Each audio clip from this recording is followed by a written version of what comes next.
What if things existed that were so ancient, so deformed, and so rabid that seeing a god didn't impress them, it only whetted their appetite? In many mythologies, heroes and luminous deities aren't enough. Monsters designed to shatter the sky, swallow stars, and return everything to chaos also appear. If the gods were afraid of anything, it would be this.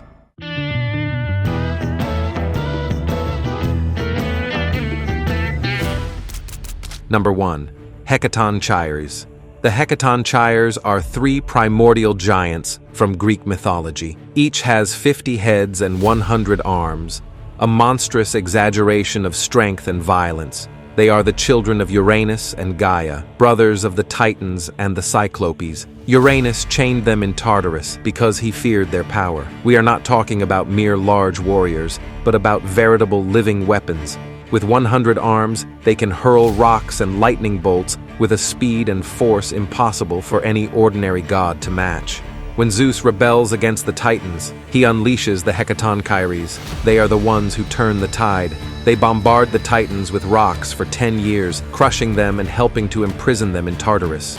If they are capable of defeating and chaining the former lords of the universe, it's clear they can kill gods. Only this time, they are on their side.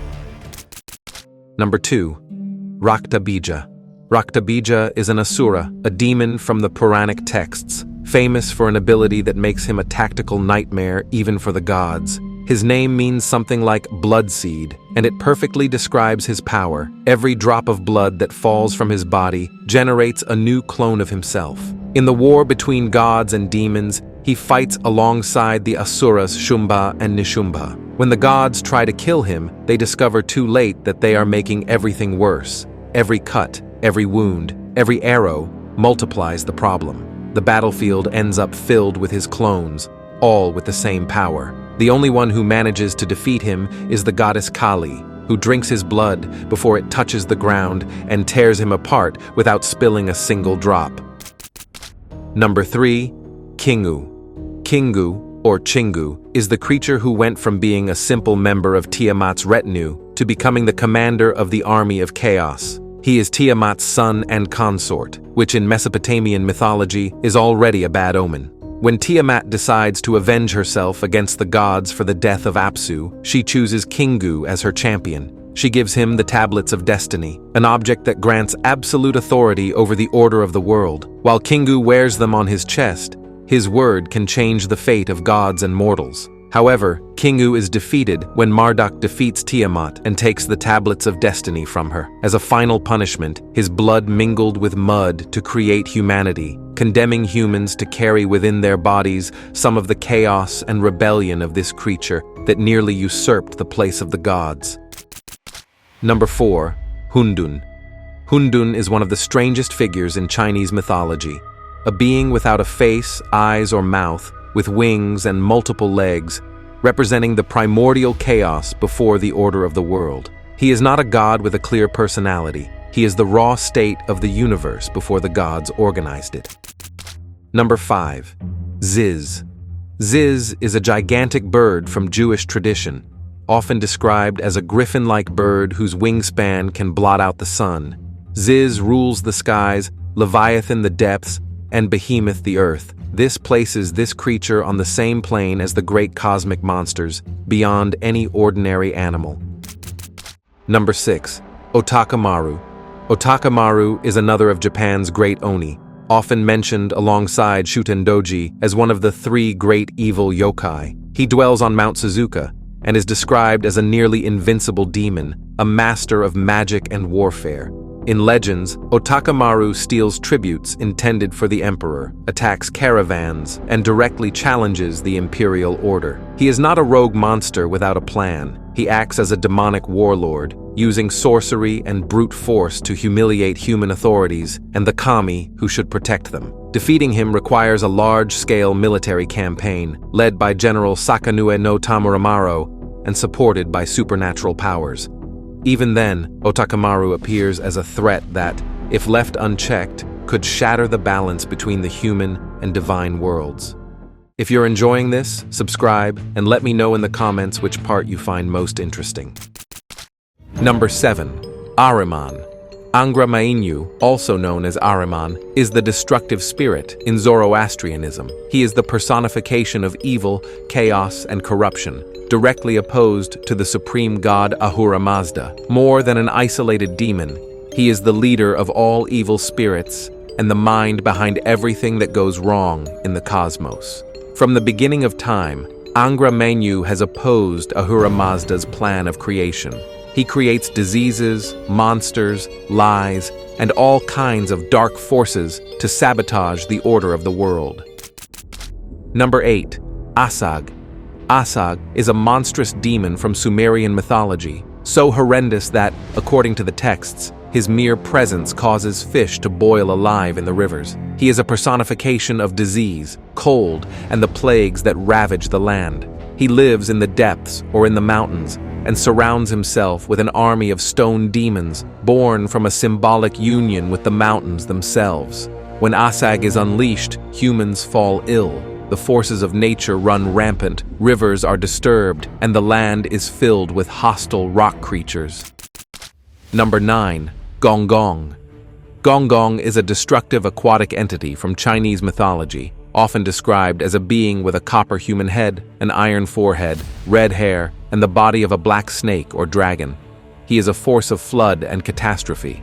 In the tales, he rebels against the celestial order and battles against major deities, such as the fire god Zhurong. After being defeated, he flies into a rage and crashes into Mount Bujo, one of the pillars that support the sky.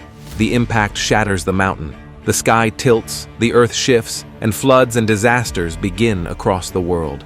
His fury forces the goddess Nua to repair the sky with the legs of a giant tortoise. But even so, the world remains forever crooked. Rivers change direction, and the stars no longer move as before. Gong Gong is capable of damaging the cosmic architecture that the gods construct. Number 10. Labbu. Labbu is a gigantic dragon serpent from Mesopotamian mythology, known from fragmentary texts. He is called the Furious One, or Lion Serpent, and in some versions, he was created by the god Enlil as a living weapon to destroy humanity, which had become troublesome to the gods. His body is described with absurd measurements: a length of 50 leagues, a height of 1 league, a mouth several cubits wide, a monster so large that it traverses sky, sea, and land, as if they were one and the same. Labbu is a tool of extermination, a divine ballistic missile gone out of control. Number 11. Chernabog. Chernabog is a dark and much debated figure in Slavic mythology. Medieval sources that mention him describe him as an entity associated with bad luck, misfortune, and all things negative. In Chronicles, he appears as a kind of spirit of misfortune to whom curses and somber rituals were offered. Chernabog is the personification of what ruins the work of benevolent gods: plagues, wars, ruins, and defeats. Number 12. Charybdis. Charybdis is the whirlpool monster that dwells opposite Scylla in the Strait of Messina. In some versions, she is a punished woman, in others, a daughter of Poseidon and Gaia, but what is important is her function. 3 times a day, she swallows enormous quantities of seawater and then vomits it up, creating a whirlpool capable of engulfing entire ships. Odysseus, Jason, and other heroes are forced to choose between approaching Charybdis or Scylla, a perfect symbol of choosing between 2 different deaths. A single pull from Charybdis can send an entire fleet to the bottom of the sea, along with crews, cargo, and, if they're not careful, even a god who happens to be traveling in disguise. Number 13. Rahab. Rahab is a sea monster from biblical and ancient Levant tradition, associated with the raging sea, chaos, and unbridled pride. In some poetic passages, Rahab is alluded to as a creature crushed or pierced by the deity, a kind of sea dragon that the creator god must subdue to impose his order. It is one of the great dragons that the thunder god had to slay at the beginning of time. If it were to rise again, it would mean that the ancient sea is rebelling against the laws that bind it, dragging cities, towns, and the authority of the gods themselves down with it. Number 14. Mishipeshu. This is one of the most important creatures in the mythologies of the indigenous peoples of the Great Lakes region, especially among the Anishinaabe. It is described as a kind of giant aquatic panther with a feline body, scales, horns, and a long tail, sometimes made of copper. It inhabits the deepest parts of lakes and rivers, where it controls the currents, storms over the water, and whirlpools. It can sink canoes, cause sudden tempests, and drown those who dare to navigate without respect. It is the guardian of the copper deposits of Lake Superior. Taking metal from its domain without permission is to steal directly from the monster. In many traditions, it is in eternal conflict with the Thunderbird, the great spirit of thunder. It is a war between sky and water. If the monster were to gain the upper hand, storms, floods, and shipwrecks would become the norm, sweeping away both humans and the guardian spirits themselves. Number 15, Campe, is a Dracana, a monstrous female dragon-like creature, tasked with guarding Tartarus. Her job is to keep the Cyclopes and the Hecatonchires chained by order of Cronus. When the jailer of such monsters is himself a monster, you know things are serious. She is described as a hybrid creature, with parts of a woman and various animals, adorned with snakes, scorpions, and other symbols of poison and death. Her mere presence is enough to keep beings capable of throwing mountains at bay. She is, quite literally, the living key to the most dangerous prison in the Greek cosmos. Number 16, Apollyon. Abaddon, in Hebrew, appears in the Book of Revelation as the angel of the abyss, the king of the demonic locusts that emerge from the bottomless pit. His name means destruction, or the destroyer. When the abyss opens, hybrid creatures, half locust, half warhorse, emerge from it to torment humanity. These entities are ruled by Abaddon, who leads the attack like a nightmarish general in the service of the end times. He is neither a rebellious saint nor an independent god. He is a dark figure directly linked to the collapse of the established divine order. Number 17, Kur. Kur is a complex entity in Sumerian lore. The term can mean mountain, distant land, underworld, and so on. It is also used to refer to a primordial dragon that represents that underworld. In several versions, Kur is an aquatic monster from the depths, linked to the primordial sea. In one of the In-myth, Kur kidnaps the goddess Ereshkigal and drags her to the underworld. The god Enki descends in a boat to rescue her, and the dragon attacks with rocks and primordial waters, trying to sink him. He is a clear ancestor of all later chaos dragons, a gigantic creature whose defeat or victory can change the fate of gods and mortals. Thanks for watching until the end. Subscribing, commenting, and, if you like what I do, becoming a member are the 3 things that help this channel stay alive the most.